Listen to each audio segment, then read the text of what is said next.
如果你齋記得房貸利率下調，可能你會錯過更重要嘅。以前都係1年1調嘅利率，而家變為最短3個月就可以調整。咁對於業主有咩好處？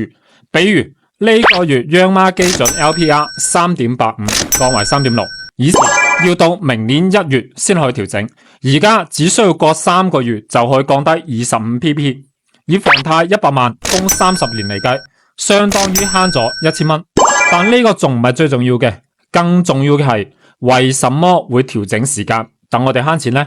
請睇前3個季度廣東經濟增長率3.4%，而預期係5%，連廣州都剩低1.7%，佛山0.7%。冇錯，盡早降低房貸利率係為咗趕上今年春節消費。清遠前3季度增長4.6%，增長最快嘅係英德1.8%，連南負3%。可能當地嘅居民體感唔強，但確實已經發生咗啦。仲有一件好事，對於畢業生補貼3000蚊一次性到賬，具體嘅細則如下。就業唔容易，咁會唔會對學區房嘅價錢產生影響呢？我係清遠房中醫。